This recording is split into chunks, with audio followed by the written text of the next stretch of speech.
Well, good morning, everyone. Welcome to Theology Thursday, and Pastor Peter, great to have you back. Thank you very much, Dave. Deck. Thank you very much. Hey, I was recently asked how we as Christians should approach the law, not the law of the land, but the law of the Old Testament. And in particular, should Christians keep the Sabbath and make Saturday a holy day that's purely set aside for God? Can I just pump the brakes for a second? And because before you talk about anything in the Old Testament law, we really have to establish what makes something legalistic or grace. I'm a big grace guy, Dave, as you know. I love the grace of God, and it is by grace alone that we're saved. So, and some Christians, I've got to say, some Christians, they love bringing in the Old Testament laws. They think, they worked that back then, we've got to do it again now. And so, should we abandon them all altogether and just have a big free-for-all party, or do we obey some of these things? So before we get into that, here's my definition of legalism. Legalism is that when you believe that your behavior can change your status with God, when something you do affects your salvation or affects your status as a child of God. If you think that anything you do, apart from your faith, anything you actually do can affect your status with God, that is legalism, and it's heresy. Ephesians chapter 2 says, you are saved by grace through faith alone. Alone. James says in the book of James, if you add one thing to the cross, it's worthless to you. So, grace says that we are saved by grace through our faith alone. The only thing that's required of us is to believe in Jesus Christ for the forgiveness of our sins. So we dedicate our lives to Him, we give our hearts to Him, and we believe that He has made us right. That's grace. Anything else, if you think that it's going to affect your status with Him, if you think that tithing is going to make Him love you more or bless you more, no, that's not true. The only thing that affects your status with God is your faith. Having said that, what about things what about just living? Like are there keys to living a good life that the Bible lays out? Maybe that's the point of argument. Some say those keys are abiding by the law, and some disagree. But not necessarily. First up, what about the Big Ten? The Big Ten, that's the real part of the law. So first up, God says that He's number one. We should not have anything that we worship instead of Him. Number two? I think it's safe to say that God still requires that one. Yes, absolutely. Okay, so that hadn't been abolished. You shall love the Lord your God with all your heart, actually, commandment number one is you shall have no other gods before me.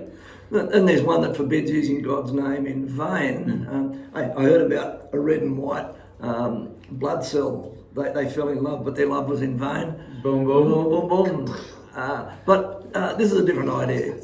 A different spelling of vain, of course. In this context, vain means empty, nothing, worthless, or for no good purpose. So essentially, it means using God's name for wrong purposes. It doesn't just mean a swear word. It means any way in which we use God's name for a wrong purpose, like saying God said when we know He really didn't say anything of the sort. A lot of people do that. They say God said to manipulate their way. So that one stays in. What about honouring your father and mother? I don't think there's anything that Jesus said that would change that one. No, it's still good. So that's in. Still good. Then there's one about not committing murder. Oh yeah, you probably shouldn't do that. No, that's still in it. What about the one? No, it's the same. Committing adultery. Yep. No. In fact, Jesus ramped those ones up. He said, with even if you think about it, it's as good as doing it in your heart. Even if you think about it, if you're angry at your brother, it's the same as murder in your heart. So then there's don't steal. I think that's still in. The one about not telling lies. I think that's. Don't do that. I wonder if that applies to gossip, because it says not telling lies about you. And we won't go there. Gossip's bad. Don't do that either. Then there's one about coveting someone else's wife or possession, and I don't think they've changed. Being greedy. So the only one of the Big Ten really that's left is the Sabbath. Can I just again reiterate? It says in the book of Colossians that that Jesus took that which was written in ink and that which was written on stone, the Ten Commandments, and he replaced them with the new covenant. So even though, yes, they are still good things, don't go around murdering people, don't go around committing adultery and stealing and all the Ten Commandments, they are still not the means to have a relationship with God. Yep. Your faith alone Absolutely. is. So, but do we throw them out as a good means of living? Absolutely not. If you kill somebody, you will go to jail forever, and rightly so. And whether you're a Christian or not. But even that is not what gets you your salvation. It's not what solidifies and establishes your relationship with God. That is done by faith alone. Yep. So tell me about our Sabbath, Dave. Okay, so some say we should set that aside as our day of worship. But if we're to observe the Old Testament law about the Sabbath, there's a lot more to it than simply having Saturday as the day of worship. It would also mean that... Is Saturday the Sabbath? Well, we'll come to that one actually. Oh. Yeah. So it's not Sunday? The seventh day. But if we abided by all of those laws, it would mean that we couldn't drive a car, for example, or do anything that requires physical labour. We couldn't travel more than a 4-kilometre round journey. Wow. They had a lot of rules. They had a lot of rules around that Sabbath day rule. So we need to put that whole Sabbath thing into perspective.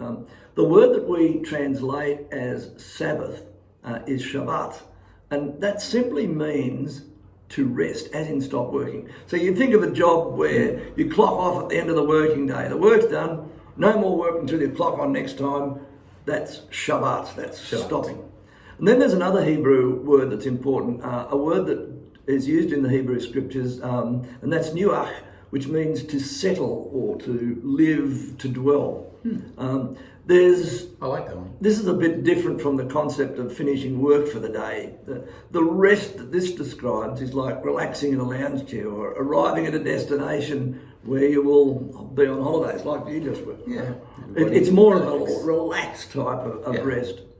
So that's different, hey? That's interesting. Yeah. If we look at the account of creation in Genesis, we see that God worked on his creation for 6 days, and then came the time for him to Shabbat, to clock off from his work. But we also read that when he created humanity, he decided to nuach them, that is, to settle them in the garden east of Eden. And there he would commune with them or dwell together with them in that place of peace. So the example that God set for humanity was to take one day in the week and set it aside to be clocked off from normal labour and rest. And there's something else that's important. Human science, and I love talking about this one because human science can explain why a day has 24 hours. That's round about the time that the Earth takes to rotate on its axis. We can explain the length of a month because that relates to the phases of the moon. We can explain the measurement of a year, which is around about the time that the Earth takes to orbit the sun. But there's no plausible scientific reason why a week has 7 days. The reason is certainly not astronomical. It's only to do with the 7 days of creation. There you go. So why did God set the pattern? I think the basic answer is found in Exodus 34:21, where God said, 6 days you will labour, but on the 7th you will rest. Even during the ploughing season and harvest, you must rest. Yeah. So that was the pattern that God set for us. And then later he made observance of that day of rest a part of the covenant that he made with Israel. In fact, it was a sign of the covenant. So it's clearly important to him. And to his relationship with Israel. Right. Now we know that we're living under a different covenant, a new covenant. So do we have an obligation still to keep the 7th day of the week as our Sabbath? Did Jesus say anything at all about Why, this? yes, he did. As a matter of fact, he did. Yes. Look, there's two main principles involved with the Sabbath: rest And worship. and worship. Right. In Mark 2:27, Jesus said, the Sabbath was made for man, not man for the Sabbath. Right. So he was intending, or the intent of that was to say that the Sabbath was not made so that man could be bound up by a systemic restraint from all forms of physical activity. Rather, it was made in some way to benefit humanity. It's supposed to be good for us. It's supposed to be. Human beings need to have a day where they can Shabbat, Yeah. where they can clock off, take a break from their labour. Like we all know, in the book of Hezekiah, chapter 2, it says, all work and no play makes Jack a dull boy. Yeah. So we need a day You set gotta apart. chill out, go fishing. So we can have rest and worship. refresh and recover. And we also need a time that we can set apart to corporately worship God. We can worship God individually anytime, but we need a common time for corporate worship. That's I think a concept that is slowly getting lost. Yeah. You know, and this is one of, like, there have been a lot of positive things coming out of, you know, the churches needing to get online like we have and be online as a church and present, you know, the gospel and things. Churches in Victoria still have to do that. They still have to, but one of the downsides is that corporate worship can be lost, and if we're not careful, people might get used to not having corporate worship and forget how critical it is. Yep. That it's not just trying to get more bums on pews, trying to get more people into church on a Sunday, and it's not about that. God says this is good for you, you know, to get together as a community of faith. It's not just a concert where we all get together, you know, if we want to or not. This is a community getting together and worshiping our God, who is the center of our community. So that doesn't necessarily have to be a Saturday. Paul told the church at Colossae that they shouldn't be bullied into observing the Sabbath on the seventh day. He said, let no one act as your judge in regard to food or drink, or in respect to a festival or a new moon or a Sabbath day. Yeah. Things which are a mere shadow of what is to come, but the substance belongs to Christ. And similarly, he said to the church at Rome, one man considers one day more sacred than another. Another man considers every day alike. Each one should be fully convinced in his own mind. So the principle is we need to take one day off.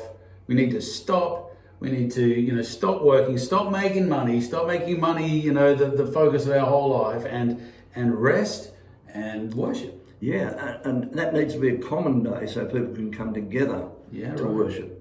So God told Israel that observance of the Sabbath would be a sign of the covenant that he had established with them. But Jesus, of course, established a new covenant. And observance of the Sabbath was not included as a tradition of this new covenant. The new covenant was about grace rather than law. And I think a lot of people forget that.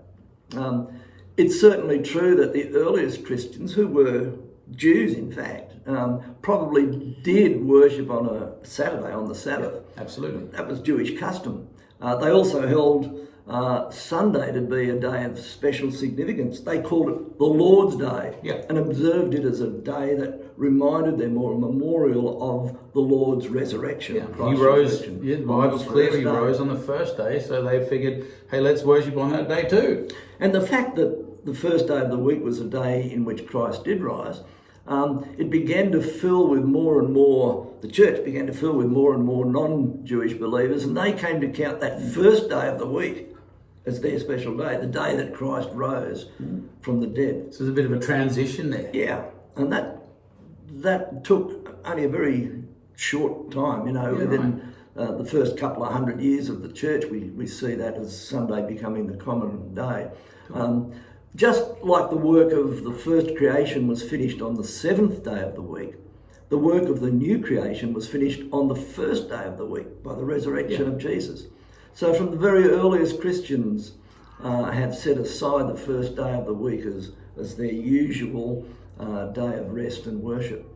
So for us today, observance of the Sabbath is still part of God's intention for humanity. That is, our physical and mental health requires us to take some specific time to clock off from our work. That's the Shabbat concept. To take a break, to allow ourselves to be refreshed.